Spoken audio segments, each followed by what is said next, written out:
All right, I will say good morning. Good morning. Let us begin by thanking all of our sponsors. To thank our Talmud Torah sponsors for the month of Menachem Av, the Tilson and Wall families, sending their love from Eretz Yisrael and inviting us all, Emirat Hashem, to join them Bekarov. Our week of learning sponsors, Ingrid Fishman and Lynn Caesar, in memory of their mother, Charlotte Gevantman, Zichron Livracha, and sister Judith Gevantman, Zichron Livracha. We hope that in the merit of our Talmud Torah, the Neshama will have an aliyah, and the families in the Chum. And of course, as always, we dedicate our learning in the schus of our precious hostages. May HaKadosh Baruch Hu return them to their mishpachos b'shalom and bekarov. And in the schus of our holy soldiers, may HaKadosh Baruch Hu allow them to be successful b'chol ma'aseh yedehem, and also come back to their mishpachos b'shalom and bekarov. But with that, let us begin. We have a lot to do today. An exciting week ahead of us in Eretz Hashem. Halavai, a week of Besoros Tovos Klal Yisrael, a week of Yeshua's V'nechamas, a week of Gula, a week of Mashiach, a week of the third Beis HaMikdash in Eretz Hashem, and a week of beautiful Bava Basra. So we are picking up today's daf is Mem Zayin. We're actually going to pick up on Mem Vav Amud Beis 46b, 5 lines up from the bottom. Tan Rabbanon, introducing the new sugya. So Tan Rabbanon, Orev Meid Lelova. So Moses, remember again, we've been speaking previously, and of course, and a mazel tov to Alan Wiseman on the birth of a great-granddaughter. Mazel tov, mazel tov. And Meretz Hashem, should be zocha to see the parents, the Gadol Torah, the Chupal Maisim Tovim, and continue in Meretz Hashem growth of the Wiseman Mishpacha, following in the ways of Yaakov Saba Kadisha for many generations to come. So the Gemara says as follows: Baran. Arev Meid Lelovis. Also, we are continuing in the discussion in general about testimony and about who is fit to go ahead and give testimony. Now, the truth is, this is coming on the heels, actually, of the sugya about who could create chazaka. Who create chazaka? So, kind of a corollary concept is who could be meid, who is permitted to give testimony on behalf of someone else. So, the Gemara says as follows: Tarabanan, Arev Meid Lelova. A guarantor can go ahead and testify on behalf of a borrower. Now we'll say, remember again, in general, the way it works, right? Hilchos Eidos, the laws of testimony 101, is that you are only believed to be a witness if you are not nogeya bedavar, right? You have nothing to gain. You have nothing to gain from the testimony. Otherwise, if you have something to gain from the testimony, then halacha l'maisa, we can't believe you. So the Gemara is very interesting. An Ari, the guarantor, is believed to testify on behalf of the borrower. Now, that would seem to be an inherent conflict of interest. So just to illustrate this case, for example, Ruvain lent money to Shimon. And now what happens? And now Shimon has property, and that property is being contested. I'm the guarantor for Shimon. So I happen to know about Shimon's holdings. So Shimon asks me to come to Beis Din to testify on his behalf that he is the true owner of this contested property. So the halacha is, I am believed. Now that's very interesting. Why is that interesting? Because as the guarantor, I have a lot to gain from this testimony. What do I have to gain? Again, if Shimon doesn't have that property, and that's the only property that Shimon has, and now Ruvain called, and now the debt is due, so Shimon has to pay back Ruvain, and Shimon has no money, guess who Ruvain's coming to? He's coming to me, the guarantor. So interestingly enough, despite the fact that it would appear that I am an ogeya bedavar, I have a vested interest in this testimony, I am still believed. So the Gemara says, no, with a caveat, v'hu de'isli arach risi. It only works if Shimon the borrower has other land. Because in this way, if Shimon the borrower has other land, then even if he were to lose this court case, and let's say again, the contested land were to leave his possession, halacha l'maisa, he would still have other land with which to pay the debt, and therefore halacha l'maisa, I am not considered to be a nogeya bedavar in this eidos. Incredible. Malveh meyed lelova. Similarly again, a lender can testify on behalf of a borrower. Says the Gemara, but 1 second, isn't that a conflict of interest, right? Isn't there again a negios? To which the Gemara says, again, I will say, so let's say again, I lend Reuven $1,000. Now Reuven has land. The ownership of that land is contested. I happen to know that Reuven is the owner of that land. I am permitted to go ahead and testify on behalf of Reuven. as long as what? As long as Reuven has other land. Because this way, again, it happens to be the source of my repayment is secure from a separate place. Therefore, again, I'm permitted to go ahead and testify on his behalf. Incredible. So I'll say, again, you see the common theme, right? The halacha is you can't testify for someone when you have a vested interest in that testimony. But again, if your personal interests are secured from another source, then you are permitted to go ahead and testify for that person in the contested area. Okay, next. Lokeach Rishon, Meir Lokeach Sheni. A first purchaser has the ability to testify on behalf of a second purchaser. Okay, so what's this case? So take a look at the Rashbam for just a moment. This is the first wide line. It's a really interesting case. Lokeach Rishon, Meir Lokeach Sheni. Watch this. Kigon. Ruvain shemachar sada achas leLevi, v'achar kach sada acheres leYehuda. Okay, so Reuven is a guy. Reuven sells 2 fields. The first one to Levi and the second one to Yehuda. Why did Rashbam, and this consistently happens, I'm not sure why he leaves out Shimon. There must be something to this. No, because it's not the first time. It's interesting, I don't know. There must be a reason for it. But okay, but Lamaisa, he goes ahead and so Reuven sells 2 parcels of land. One to Levi and one to Yehuda. V'aseh inish me'alma ve'ar al Yehuda. Now someone comes along, we'll go guy, right? And again, the Rashbam doesn't call him Shimon. But all right, but what happens? So now he goes ahead and another guy comes along and contests the ownership of Yehuda's land. Lomar Gazla Ruvain Mimeni. Okay, so we'll say, so now watch out. So step 1, Reuven has 2 parcels of land, or maybe more parcels of land, but 2 parcels of land that he's selling. Step 2, Reuven sells the first one to Levi and the second one to Yehuda.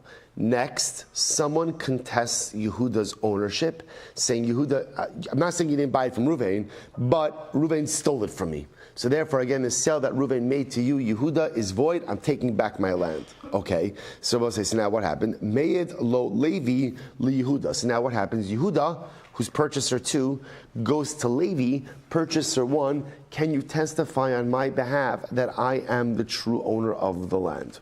Okay, so what's the halacha? So Levi, purchaser 1, is permitted to go ahead and testify to Yehuda, for Yehuda, purchaser 2. Dahainu lokeach rishon, lokeach sheni, umeyed lo shehi shalo, v'lo shal ma'arar. So Levi, purchaser 1, could testify on behalf of Yehuda, purchaser 2. Now, both say, you say to yourself, okay, like who cares about this?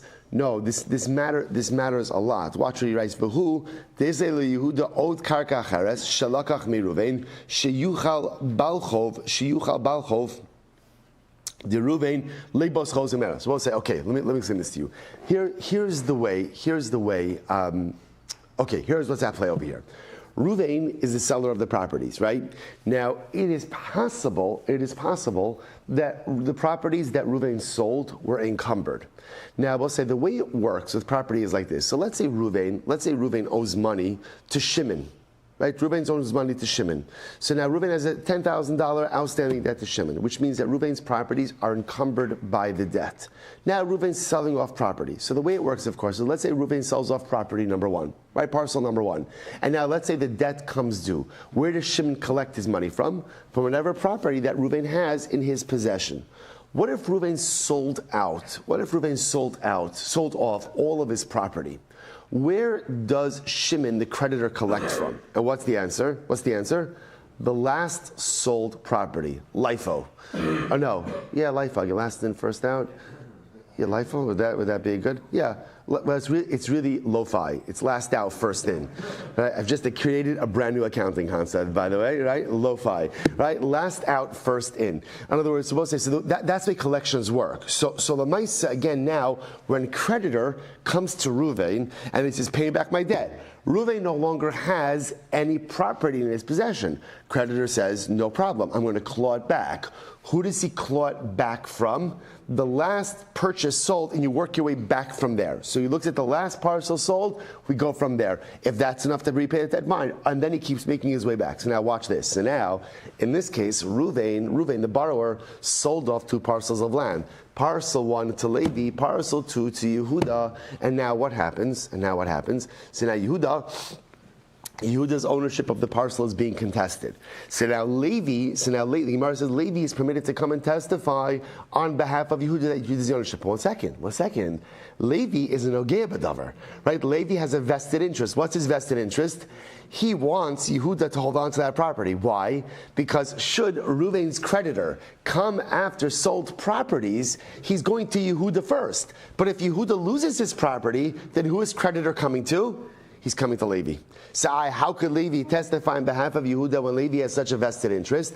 To which the Gemara now says, back to the Gemara, this is Lokech Rishon, Mei Lokech Sheni, V'hu de Isle Ara Achrisi. That is only if Yehuda has another property that's not being contested that he also bought from Reuven. See, the way the case works is like this. If Reuven bought one parcel of property and Yehuda bought two parcels of property. Everybody bought from Reuven. So now, one of the parcels that Yehuda bought is being contested. So now the Gemara says, Levi, purchaser one, could testify on behalf of Yehuda, purchaser two, that the property belongs to him, as long as Yehuda has another uncontested parcel that he owns that he bought from Reuven. Because this way, again, should Reuven's creditor come after sold property, there's another property that Yehuda has that he's coming first. Therefore, again, Levi's believed to testify because he doesn't have any gius. Ultimately, it doesn't benefit him, or it doesn't benefit him at all because there's another source of collection for Reuven's creditors. Incredible. Fine. The Gemara says that's lokech rishon me'ed lokech sheni v'hudi isle ara achrisi. Good. Next, top of Mem Zayin. Kablon. Now, both say, so I'll tell you what's interesting about it. So here, there's an Arev and there's a Kablon. What's the difference between the two? An Arev is a guarantor. Now, we'll say the way an Arev works is, so let's take a simple case, right? So Reuven lent $10,000 to Shimon. Shimon asked me to guarantee the debt. So I'm guaranteeing it. What is a typical Arev? Typical Arev says that in the event that the borrower cannot pay back his debt, so lender could come to guarantor and ask for repayment. But lender has no ability to come to guarantor unless, of course, what? The borrower himself can't satisfy it. In other words, the first stop for collection is the borrower. A kablon is different. Kablon, look at the Tab Rashbam 47a Mem Zayin Aleph. Kablon. Arev Kablon, Shekibel Hamaos Miyado Shal Malva. Now both say, so in fact, the Rashbam really calls, it's not really called a Kablon, rather it's called an Arev Kablon. So I will say, so what is an Arev Kablon? An Arev Kablon is a guarantor, but this guarantor operates in a very different way. In fact, in this case, what ends up happening is, so let's say same case, right? Reuven lent $10,000 to Shimon. I am now Shimon's Arev Kablon. Watch what happens in a situation like that. First of all, Reuven, the lender, gives the money to me. I then give the money to Shimon. So Arev Kablon shekibel hamaos miyado shel malva v'nasan liyado shel lova v'zeu dino. What's the halacha of an Arev Kablon? Demimi sheyirtza hamalva yiparet tchila. Wow. So an Arev Kablon has a much more heightened level of responsibility. The way it works in an Arev Kablon is lender has the right to go to whoever he wants first. So if lender wants to go to borrower, he can go to borrower. If lender wants to come to Arev Kablon, he comes to Arev Kablon. That's the nature of an Arev Kablon. So as opposed to a regular Arev guarantor, where lender never has a right to go to the guarantor first. Guarantor is the safety net. He's the insurance policy. If borrower defaults, then lender could come to him. And Arev Kablon is different. An Arev Kablon, this type of situation, you have the lender has the right to go ahead and come to the Arev Kablon first. Lender says, I don't want to deal with the borrower. I want to go right to the guarantor. You have that right. I will say, you wonder, why would anyone ever have such a situation like this? You could see this. When can you see this? In a borrower perhaps who's impoverished, a borrower who has very poor credit, right? A borrower who has no assets. So remember, I'll say in general from halacha, so lending money, you're already lending without interest, right? So at most you're getting back is really your principal. So let's say somebody needs money, but you're very hesitant to lend such a person like this money. So if you have an Arev Kablon, you know your money is guaranteed, and you also know that you never have to get into the uncomfortable situation of dealing with a borrower, right? So you have the right. So what about Arev Kablon? So we'll say, so Arev Kablon, so I should say, the Gemara says, Kablon, Amri le Meid. So actually, I'm sorry. So look at Look at, so let's finish up the Rashbam. Aval Arif Stama Ein Tovin LaArif Tchila At Shabin Malvin LaLova Bedin V'Chayvu L'Shalim. So the Rashbam is just contrasting it in a regular case of guarantor. So a lender never has the right to go to the guarantor unless, of course, he's first going to the borrower. So Arif Kablan, lender could come right to the guarantor, right to Arif Kablan. Regular guarantor, lender could only come to the guarantor after he first went to the borrower. So now the Gemara says Kablon. So we'll say, so this, what we call this Arif Kablon, does he have the ability to testify on behalf of the borrower? Does he have the ability to testify on behalf of the borrower? So the Gemara says, so Amrile Mayid, so some say he is permitted to go ahead and testify because he's just like a guarantor. Just as a guarantor has the ability to testify on behalf of the borrower, again, provided that the guarantor has land, right? that he has assets. So to an Arif Kablan could also, and others say no, an Arif Kablan cannot testify on behalf of the borrower. So what's the pshat? Amrile Meyed Ka'arif. So the opinion that says that an Arif Kablan is permitted to go ahead and testify on behalf of the borrower, because an Arif Kablan is no different than a regular guarantor. Va'amrile Eino Meyed, and let's listen to this. Others say no, he's not allowed to testify. Why? Rabbi said this is different. In the case of an Arev, in the case of a regular guarantor can testify on behalf of the borrower as long as the borrower has another source of repayment. Because then we're good to go. In other words, he doesn't have a vested interest. He knows the loan could get paid. An Arev Kablan is a little bit different. For an Arev Kablan, it's actually in his best interest that the borrower has multiple parcels of land. Why? Because from the Arif Kablan's perspective, he wants the lender to have a choice as to where he's going to collect from. Because since the Arif Kablan knows that at any point in time the lender could come and just collect directly from him, the only way that's not going to happen is if the lender feels that he can get a good source of repayment from the borrower. So therefore, again, from the Arif Kablan's perspective, he wants the borrower to have as many parcels in his possession as possible. That's why he is no Gei B'davar. He does have a vested interest in this, and that's why this opinion will say, it's better for the borrower to have multiple parcels of land. Because this way, again, when the lender comes, he has the ability to take whatever he wants. Okay, so Rabbi says, just know in general, the Rambam Paskins, like all of these previous cases, that halacha l'maisa, all of these people, previous people mentioned, are allowed to testify as long as the people that they are testifying have additional sources of repayment. And therefore, again, so going through the list, right? So the guarantor could go ahead and testify on behalf of the borrower as long as the borrower has another parcel of land, right? The lender could testify on behalf of the borrower as long as the borrower has an additional parcel of land. First purchaser could testify on behalf of second purchaser as long as second purchaser has an additional parcel of land. The Rambam also paskins that an Arev Kablon, right, this heightened level of guarantee. I don't know in English if there's like I'm sure there must be different technical terms for different levels of guarantors also. Seth, I see you perking up over there. He's really a co-signer because his liability is. Am I getting charged for this? I just want to make sure I'm not. Okay. All right. I knew it. I think it's a co-signer is the problem because his liability is exactly as extensive as the borrower's. Interesting. So co-signer versus a guarantor. So an Ari will be a guarantor, an Ari Kablan is a co-signer. Interesting. Okay. Right, interesting. Okay, good. So let's say, so now Lemaisa, what's interesting over here is as follows. So the Rambam Paskins, that's great, actually, that's great. A co-signer, or an Arif Kablan is not permitted to go ahead and testify on behalf of the borrower. And I will say it makes perfect sense because he's really on the hook. He's on the hook. Even in other words, here's remember with the co-signer, at least from the Arif Kablan, even if the borrower has all of the money, all of the assets in the world, if for whatever reason the lender just feels like going to Arif Kablan first, he has that right to do so. So the Arif Kablan always has a vested interest in having the borrower have as much property, as much assets as possible, so that the lender doesn't come to him. Incredible. I'm Rabbi Yochanan.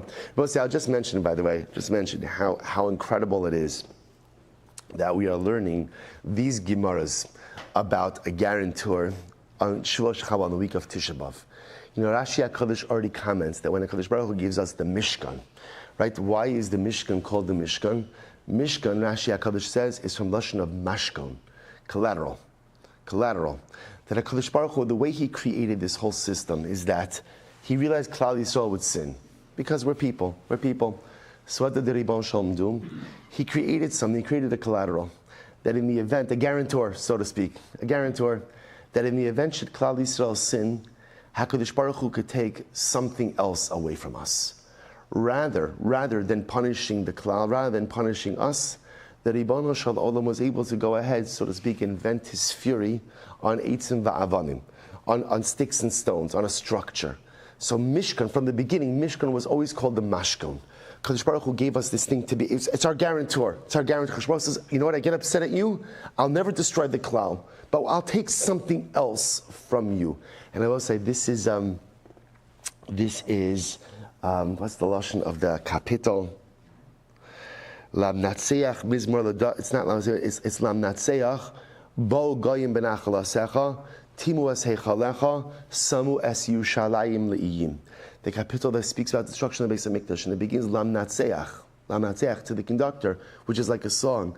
So the Gemara says, Kina mi boile. What do you mean Lam Natseach? It should be a lamentation. So Rabbi say, here's the most incredible thing, that as much as we lament the loss of the Beis HaMikdash, it was the loss of the Beis HaMikdash that secured the future for Klal Yisrael. The Beis HaMikdash was our guarantor. HaKadosh Baruch Hu, right, was Hevi Chamasa Itzim Va'avanim. He vented His fury on a structure, and Klal Yisrael survived. We lost so much, but what we lost ensured our continuity and ensured our eternality. So it's just incredible that here we are learning these Gemaras about the Kabbalah, about the Arev, about guarantors, and as much as we can mourn something that we haven't known for thousands of years, but Lamais, it's always important to know that which HaKadosh Baruch Hu took from us was in order to, that was our guarantor, in order to ensure our survival. And Halavai Ubizocha Amir Hashem, to earn it back, the Karaf. So we'll say the Gemara says weiter. Am Rabbi Yochanan, Uman ein lo chazaka. An Uman doesn't have chazaka. So we already learned this before, right? A craftsman doesn't have chazaka. Why doesn't the craftsman have chazaka? In order to establish chazaka, you need two things, right? Number one, what do you need? Taina, right? Taina. Number two, residency, right? Or duration. But the truth is, you really need a third thing also, which is, it has to be that the only reason the object is with you is because you're the owner. If there's another plausible reason as to why the object is with you, you can't establish chazaka. So therefore, again, an a craft, right? So you can imagine, like, I give my watch to a watchmaker, right? And the watchmaker claims, you know what, I have it, it's mine, I'm mine. So how do you claim ownership? In other words, there's another plausible reason as to why the watch is with you, because you're a watchmaker, you're an uman, that's what you do. So an uman doesn't have chazaka. However, ben uman yesh lo chazaka, but the son of an uman, ultimately again can establish chazaka. Take a look at the Rashbam for just a moment. Uman ein lo chazaka. They tell him as nisan about ben shel uman ukigon she'ein ha ben uman yesh lo. Shel uman ukigon she'ein ha ben uman yesh lo chazaka. Now we're going to be talking about over here is the son of an uman could go ahead and have a chazaka. Now we're going to see that presupposes he himself is not an uman, right? So in other words, an uman doesn't have a chazaka. The son of an uman can have a chazaka, assuming the son himself is not an uman. Similarly, again, aris eno chazaka. Sharecropper can't establish chazaka for reasons, right? We spoke about this before. A sharecropper can say, "I've been on this field for 3 years. Yeah, uncontested." Yeah, that's because you work for me. Yeah, of course you've been on there uncontested. Otherwise, why wouldn't you? You're my sharecropper. So an aris can't establish chazaka. Ben aris yesh lo chazaka. But ultimately, again, the son of an aris can establish chazaka. Again, we'll define the parameters of this in just a little bit. Gazlan uben gazlan ein lahen chazaka. Wow, a thief, the son of a thief, can't establish chazaka. However, ben beno shel gazlan yesh lo chazaka. The grandson of a thief can establish chazaka. All right, so let's analyze this. So it's a heichi dummy. What are all these cases over here? So in other words, the first couple, in other words, uman ben uman, aris ben aris, those seem to be similar cases. So what's the case over here? I Afilu hanach namilos. We'll say, so again, what's the case? Let's go with sharecropper, because that's I don't know, at least in my mind, that's like the clearest one. So, right, Reuven's a sharecropper, or I would call it Yaakov is a sharecropper, right? He's been my sharecropper for years. So obviously, if Yaakov shows up and says, hey, I've been on Silber's land for 5 years uncontested, I'm clearly the owner, we say, no, you're not, you're the sharecropper. So we'll say, so now Yaakov has a son, Reuven. So now when we say Reuven can make it, so what's the taina? So if Reuven's coming, or if, right, so the Gemara says, if at the end of the day Reuven is coming with his father's taina, now look at Rashi. Rashbam,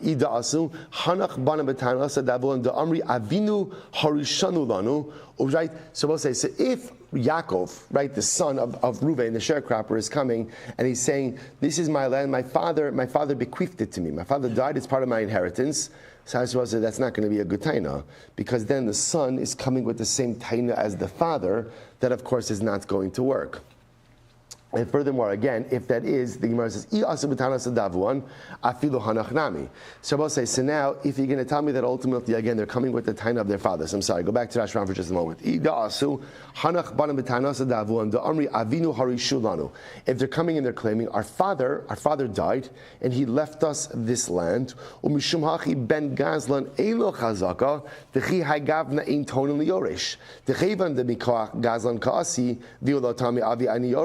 so again, if they're coming all with the taina of their father, then the same way that the Ben Gazlan doesn't have a chazaka, the Ben Uman and the Ben Aris should also not have a chazaka. So the Gemara says, but we'll say if they're coming with their own claim. Let's say these people are coming with their own claim, right? It just happens to be that the father is a Aris, or the father is an Uman, or the father is. But if they're coming with their own claim of chazaka, so the Gemara says, "Afilu ben Gazlan." I'm sorry. Idlo asu b'tanas adavwan. I'm sorry, I read that wrong. If ultimately, again, they're coming with the taina of their father, afilu hanach namilo, then even the other sons, the son of the Uman, the son of the Aris, should not have chazaka.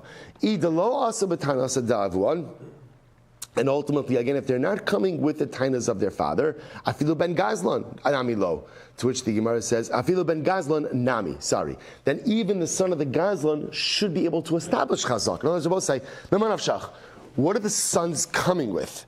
If the sons are coming with the taina of their fathers, so none of these sons have the ability to establish chazaka.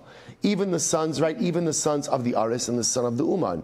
If they're coming with their own tainas, then Abba say, right, whatever their own taina is, that even the son of the Gazlan should be able to establish chazaka. Lo tzricha, we'll say, no, rather, what's the case? The ka'amri edim befanenu hodalo. So we'll say, so what's the case? The case is where witnesses come along and they say that in our presence, the owner of this land admitted that he sold it to the father. Hanach, so in other words, father Uman, father Aris, father Gazlan. Right, that's the case over here. So now, ultimately, sons are coming, and the sons are bringing witnesses with them, and the witnesses say that the original owner of the land sold it to father Uman, father Aris, father Gazlan. So now watch this. Hanach ikalimemar kushta ka'amri. So in the case of father Aris and father, these are Jewish people, by the way, father, right? So, right, father Aris, father Uman, right? Father Aris, father Uman. Ultimately, again, we believe it. Okay, so now the sons are bringing testimony, right? The sons are bringing testimony that Allah L'maisa, again, the original owner sold it to their fathers. And that's believable, that's credible. Hi, now so why don't we believe father Gazlan?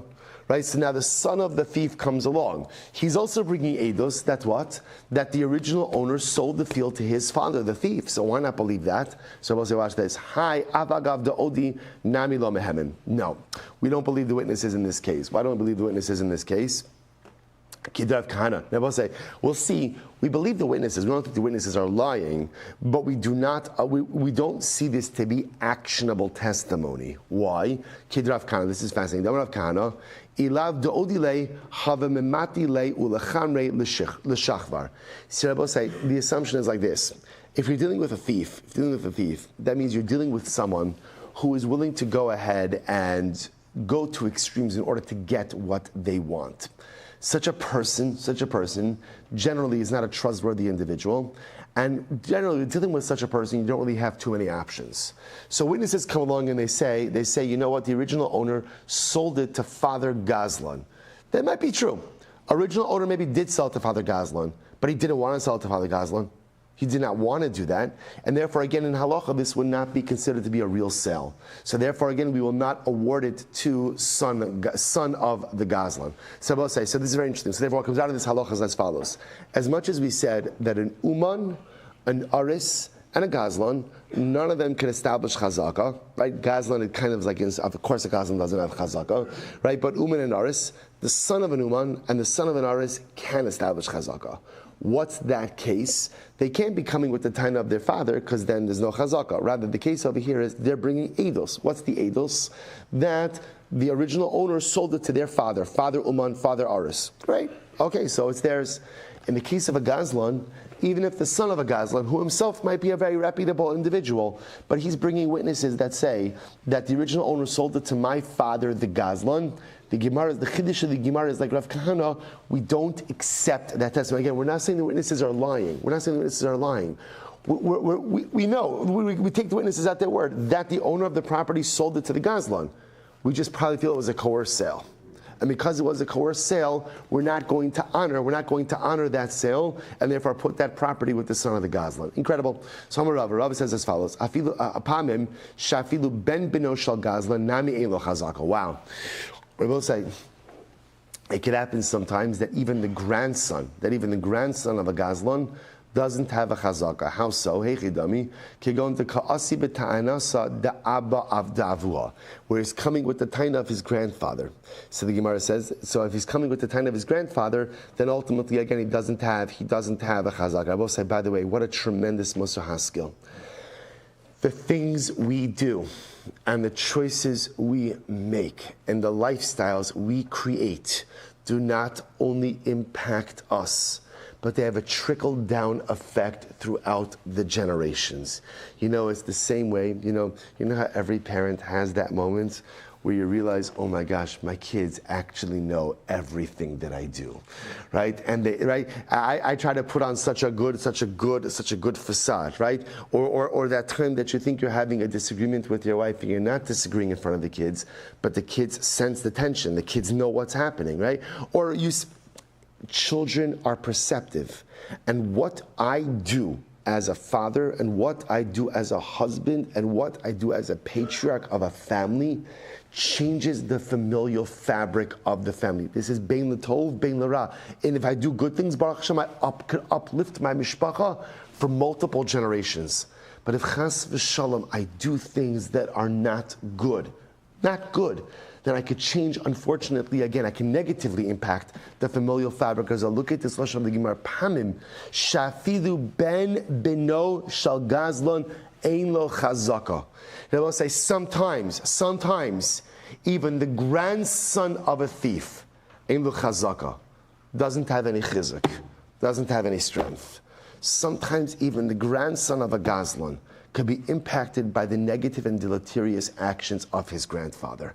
We'll say it causes us to really think about how we act, what we do, and how we behave in the context of building our mishpachas. Now, by the way, the great news is, whatever is true in the negative, if it's true that Pamim Sheben Ben Oshal Gazlan Ein Lo Chazaka, the good news is whatever is true in the negative is all the more so true in the positive. So if it's true that sometimes, unfortunately, Ben Beno Shal Gazlan Ein Lo Chazaka, that if Zayda is a thief, it could impact even the grandchildren. So Allah has kama v'kama when we make the right choices in life, do the right things in life, how much we can impact not just ourselves, but future generations as well. Rabbi Yochanan.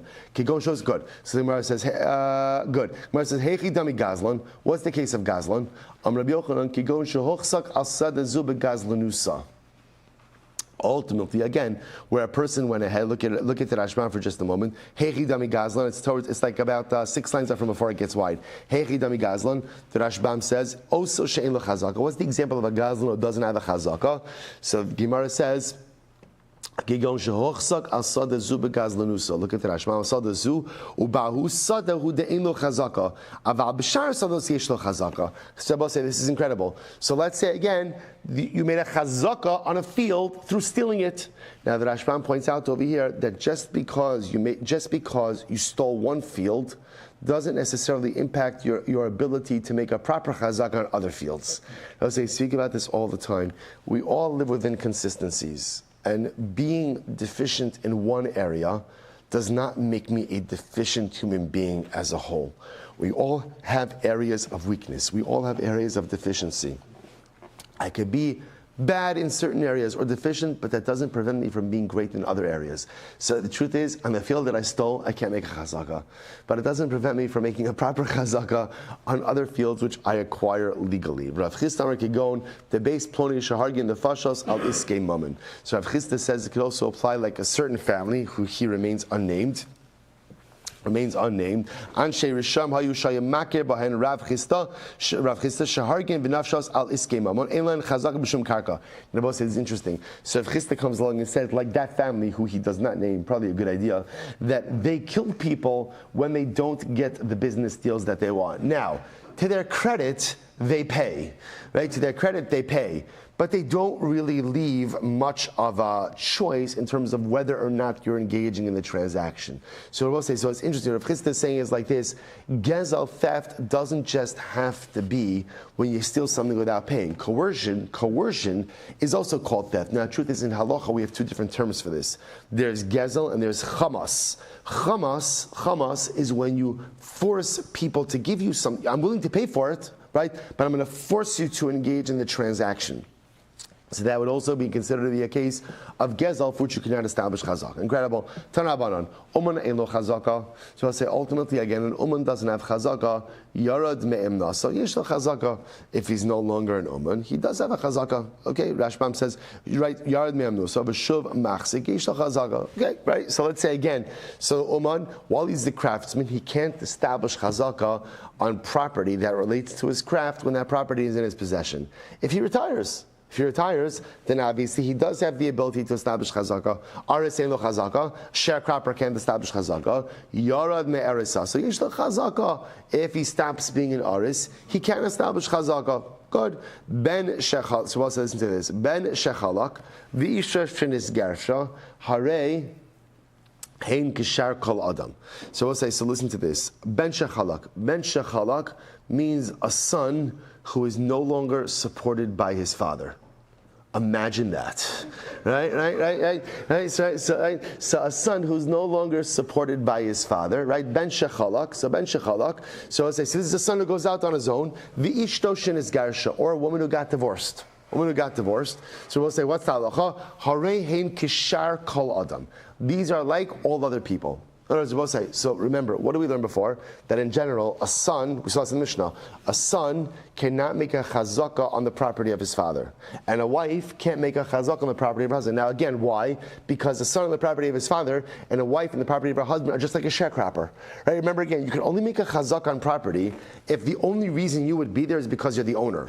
But if there's another reason why you would be there, so a son, obviously, right, is in the property of his father. A wife is in the property of her husband. So the mice, again, they can't make a chazak. However, the Gemara says, ben shechalak, if a son goes out on his own, or a couple gets divorced, so now let's say that son, who's now financially independent, is occupying the property of his father for 3 years uncontested, he can make a chazaka. Couple gets divorced, right? Reuven and Rachel get divorced. Rachel's been on Reuven's property 3 years uncontested, she can make a chazaka. To which the Gemara says, Hari Gishakal Adam. So Bishlam ben Shechalak Itzterich. So I understand why I need the case of the son who goes out on his own. I need that case. Why? Saladait Chamina. I would have thought Achule Achil Gabe. So I say it could very well be that even if a son is financially independent, the father is mochel if the son uses his property. In other words, I might have thought that even in a case of financial independence, if the son uses his father's property for 3 years, the father's not going to say anything when his son uses his stuff, right? Kamash malo, no. Kamash landalo. Kashlan, that's not true. Not true. In other words, we'll say once a son's independent, financially independent, again, the father would not allow his son to use the property for a prolonged amount of time uncontested. And if he does do so, Ultimately, you can establish chazaka. Kamashlan the law. Ella isha shenitzgasha pshita. Now, I will say with a divorced couple, that's kind of obvious. Now, I will say you have to understand something. The Gemara always presupposes that there is animosity in a divorce. That's always the concept of amicable divorce. It's not that Chazal didn't feel that could happen. Chazal just understand that is the exception, not the rule. Right? The rule is that there's animosity between people who were married and no longer married. Again, could you have amicable? Of course, but it's not the rule. Halacha always creates a framework around the norm. So therefore, again, I will say a divorced couple, right? So now watch this. So Reuben was married to Rachel. So obviously, when they were married, Rachel can't establish chazak in Reuben's property because she has every right to be there. It's not for her to be there. Now they're divorced. Now what happens? Rachel's been living on Reuben's property for 3 years uncontested. So the Gemara says Rachel could establish chazaka. The Gemara says it's obvious. Of course she can establish chazaka. In other words, why else would she be on Reuven's property if she wasn't the owner?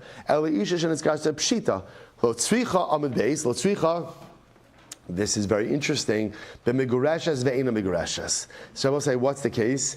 The case is a case of Safek Gerishin. Remember, I will say this is like, what's the case of Safek Gerishin? Right? Reuven is getting divorced from Rachel. What does he do? He throws her a get. Remember, I will say, what's the halacha when you throw a get? First of all, the first halacha is you're not a mensch. You're not a mensch, right? That's number one, right? But again, I will say that's the hashkafa, not the halacha. Right? So let's say he throws the get.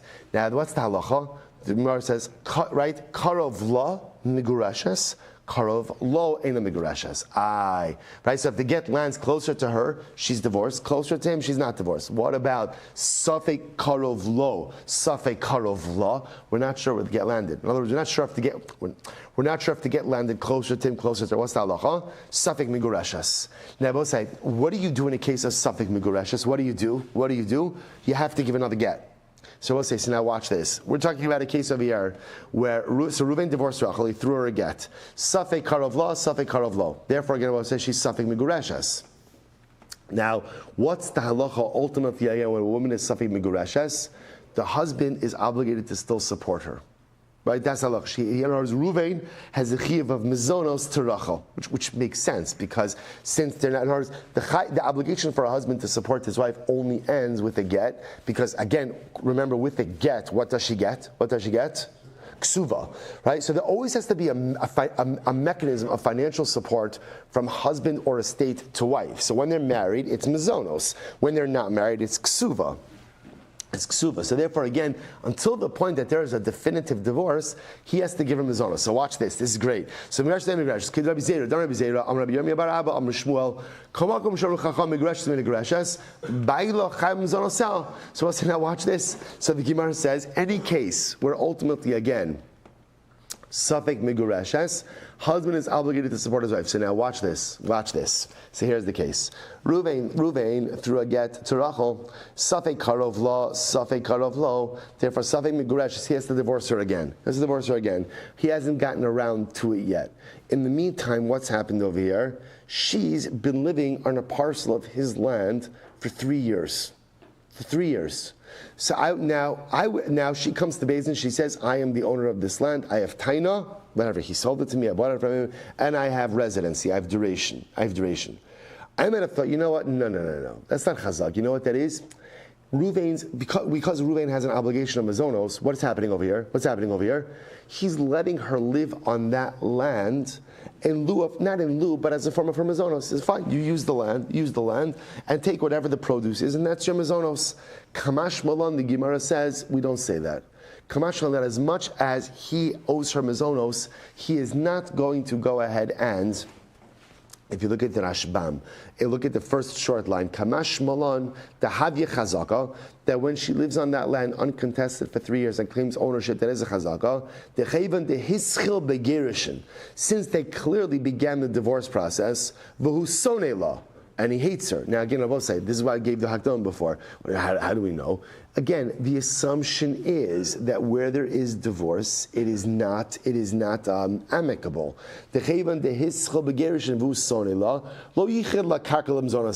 He is not going to give her a piece of land for her mazonos.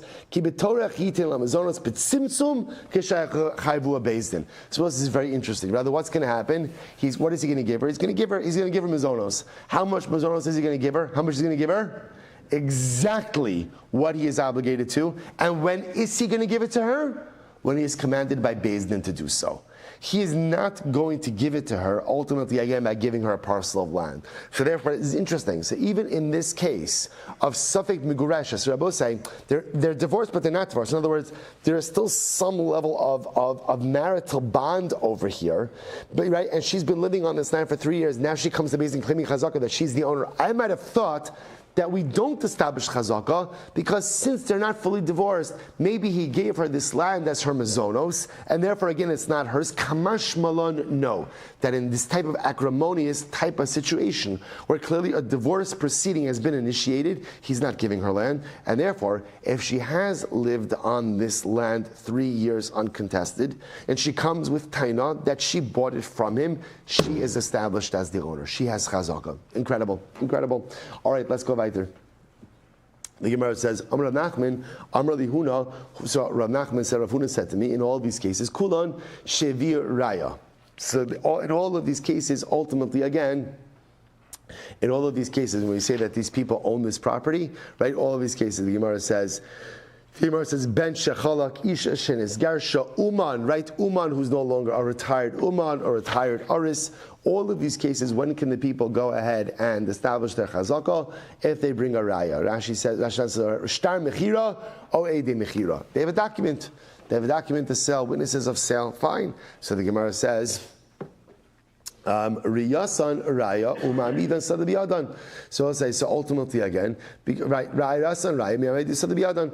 Gazlon Shevi Raya, Ein Raya Sa Raya, Veimamida Bisada Biado. So I'll say it's interesting, because in all of these cases, essentially, if you're bringing a shtar, you're bringing eidos, okay? So you have, in other words, I will say, obviously, you do need some mechanism of proof to establish that you are the purchaser of this field. So Allah, whether it's eidos, whether it's a shtar, fine. I will say the exception to this rule is a gazlon, right? A thief. Even if a thief brings a raya, this is very interesting, right? Even if a thief brings a document, or he brings eidos, that the original owner sold it to him, he is not established as the owner. So the Gemara says, okay, we know this already. My kamash malon, Tanina, we learn this. Lakach mi sikrikun, the chazer v'lakach mi bala bayis mekchobatal. So remember again, we had this case in Gittin. You buy from a sikrikun. What's a sikrikun? An extortionist. Extortionist, right? Someone who goes in and extorts property. So what do? Right? I buy a field from Sikrikun. Now I happen to know that this Sikrikun extorted the field from Ruvain. So I want to be a good guy. I bought it from extortionist, and then I also go and I buy it from Ruvain. I buy it from Ruvain. In other words, I want to own it free and clear. So let's tell Allah, say this is incredible. Mekho batal. The sale is still not a good sale. Still not a good sale. Now, interestingly enough, look at the Rashban for just a moment. Lakach misikrikun.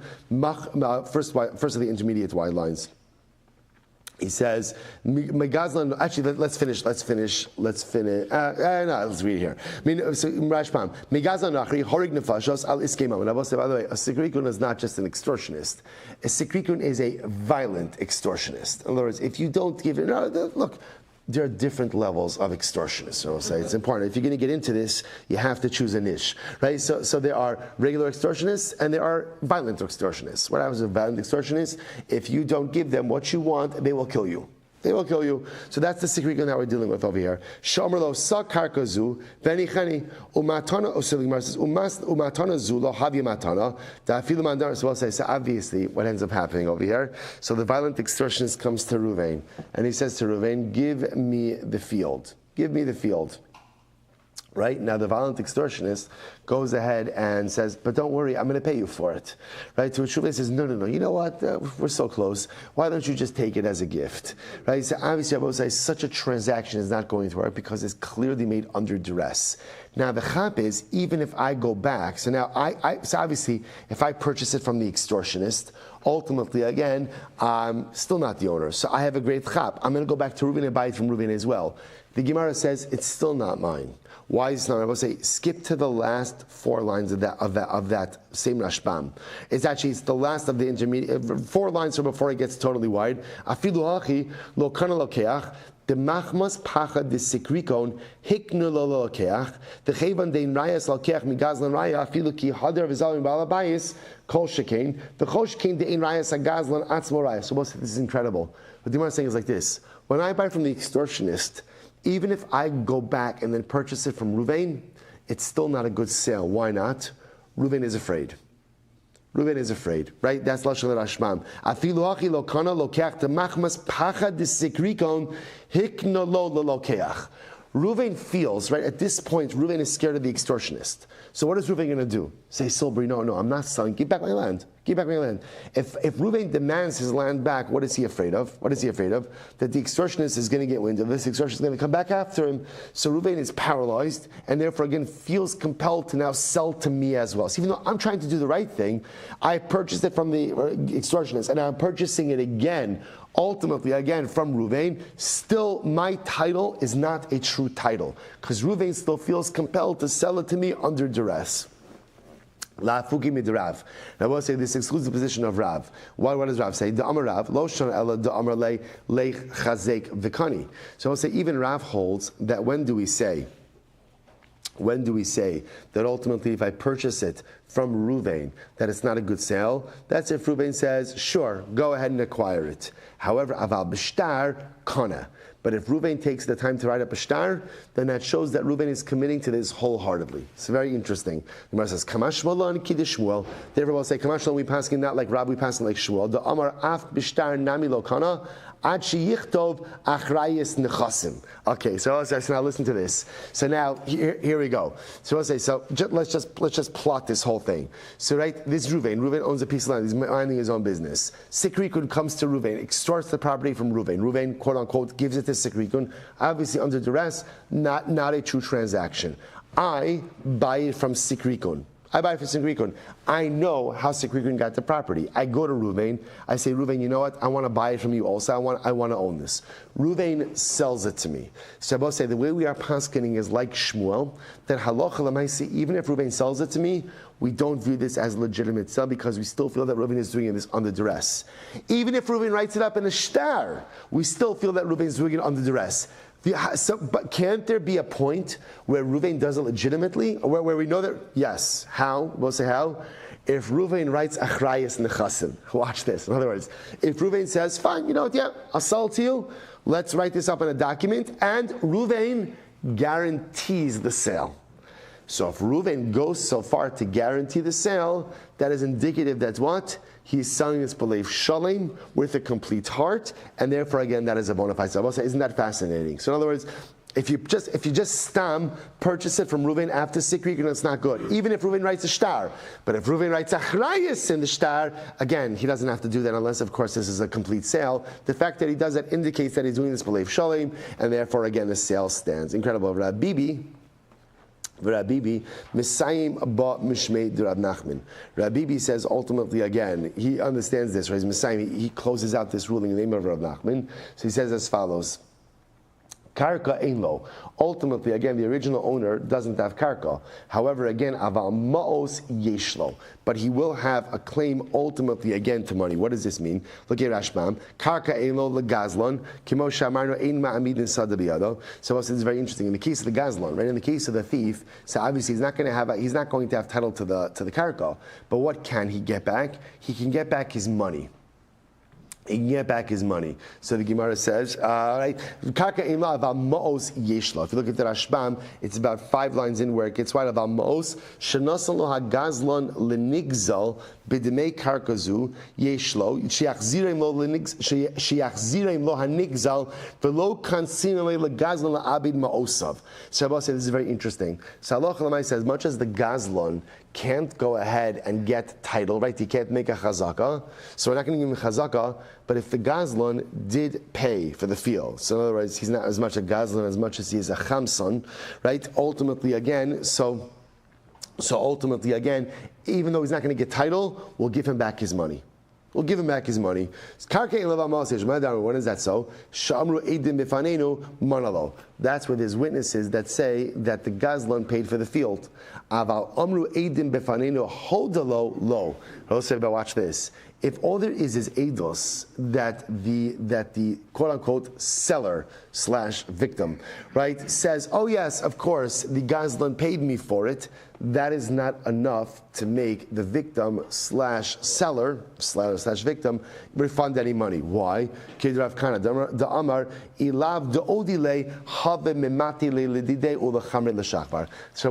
again, whenever you have a case of theft, obviously you're dealing with coercion, right, and duress. So because of that, if witnesses see something themselves, then that'll be actionable. But just based on what the victim says, we're not going to make that actionable because the victim is afraid, ultimately, again, of the Gazlan. So they will say, watch this. So therefore, the Gemara is suggesting is as follows. A Gazlan cannot establish chazaka. So that we've already established. So let's say now he's not going to establish chazaka. However, he's not going to get the field, but we should give him his money back. But when do we give him his money back? When witnesses saw that the Gazlan gave money. So okay, we're going to say Gazlan doesn't get chazak. Give him back. We're not going to penalize him to keep his money. Give back the money. But if all we see, if all we have in front of us is what? That the aggrieved party, the seller / victim, admits that the Gazlan paid him money, but we never saw transfer of funds, that's not actionable. We do not make the victim / seller refund anything. Why? Because what are we concerned about? We're concerned that maybe Allah Lamaisa, there was never any kind of transfer of money. So why is the victim / seller saying there was money? Why? He's afraid. He's afraid. So because of that, we're not going to make him pay back because we're nervous that what would actually end up happening is he'd be reaching into his own pocket. So we'll say, we're going to stop with this. I'm just giving you coming attractions. I want you to come back tomorrow. So listen to this. This is a great case. And this is kind of like the corollary case. Amar Rav Huna, Tal Yuha v'zabin zvini. I will say this is fascinating. What happens if you force a person to sell something? I force someone to sell something. I force Ruvain to sell whatever it is. Doesn't make a difference what it is. Movable property, real property. I go ahead and I force him to go ahead. The Rashbam says over here, 6 lines up from the bottom, selling it from the bottom. Tell you Zabin, Misha Talu Oso, O Asolo Yisurin, Achemachar Vikiba Ladamin Vaomer wrote Sa'ani. So literally you coerce a person, physical coercion, to sell something. I physically coerce Ruvain to sell something. What's the halacha? Zvine, the Gemara says, Zvine. It's a good sale. The sale is halachically valid. I was saying, now, whoa, my time, huh? This is fascinating. Kol demazbin inish ilav da'anis lo habi mazbin dafilu hachi zvine. They both say this is fascinating. The general assumption is people only sell off their stuff when what? When they are under financial duress, right? If I have everything I need, I'm not selling my property. The only time you ever sell something is because of financial duress. Yet we never say, well, he sold under financial duress, so obviously it's not a good sale. So what do you see from here? The same way that in generally I sell my property only under financial duress. So you see that a sale made under duress is in fact a valid sale. So the Gemara takes a tremendous leap and says, therefore, if you physically coerce someone to sell, the sale itself is illegal and valid. So Abosai, I'm leaving on this cliffhanger. Much more about this tomorrow. Shkayach, everyone. All right, Chevron Zoom. Have a great day. A good tavach.